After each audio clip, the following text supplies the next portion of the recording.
প্রিয় দেশবাসী, সবাইকে বাংলা নববর্ষ 1432-এর শুভেচ্ছা জানাচ্ছি। শুভ নববর্ষ। পহেলা বৈশাখ আমাদের প্রাণের উৎসব, বাঙালির সার্বজনীন উৎসব। পুরো পৃথিবীতে যেখানে যেখানে বাঙালিরা আছেন, আজ আমাদের সবার আনন্দের দিন, বর্ষবরণের দিন। বাংলা সাল গণনা শুরু হয়েছিল কৃষিকাজের সুবিধার জন্য, ফসলি সন হিসেবে। এখনও এদেশের কৃষকরা বাংলা তারিখের হিসেবেই বীজ বোনেন, ফসল তোলেন। বাংলা নববর্ষের এক অবিচ্ছেদ্য অংশ হালখাতা। এখনকার আধুনিক সময়েও এখনও এই হালখাতার ঐতিহ্যকে ধরে রেখেছেন বাংলাদেশের হাটে বাজারে, শহরে বন্দরে।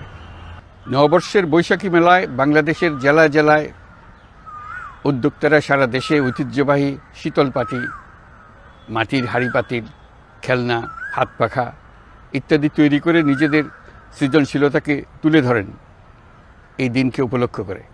বাংলাদেশের সংস্কৃতি ও ঐতিহ্য রক্ষায় এবং একে এগিয়ে নিয়ে যেতে আমাদের সবাইকে সক্রিয় ভূমিকা রাখার জন্য অনুরোধ জানাচ্ছি।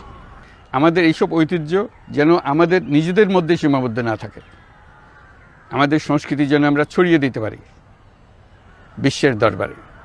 বছরের এই দিনটিতেই আমরা সুযোগ পাই আমাদের সুদীর্ঘ ঐতিহ্যকে নতুনভাবে নতুন প্রজন্মের কাছে উৎসবমুখর পরিবেশে তুলে ধরতে এবং পৃথিবীর সামনেই তুলে ধরতে।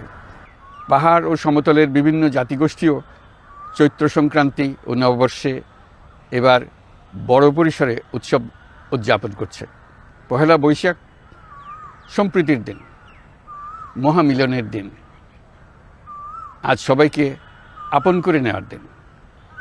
এবারের নববর্ষ নতুন বাংলাদেশের প্রথম নববর্ষ।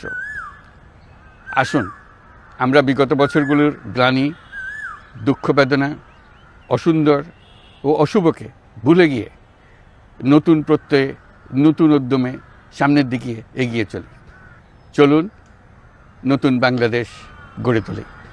24-এর গণ অভ্যুত্থান আমাদের সামনে বৈষম্যহীন বাংলাদেশ গড়ে তোলার সুযোগ এনে দিয়েছে। এই সুযোগ যেন আমরা না হারাই। বৈষম্যহীন বাংলাদেশ গড়াই হোক এবছর নববর্ষের আমাদের অঙ্গীকার। আমি নববর্ষের সকল আয়োজন ও উদ্যোগের সাফল্য কামনা করছি। নববর্ষ 1432 আমাদের সবার জন্য শুভদিনের সূচনা করুক।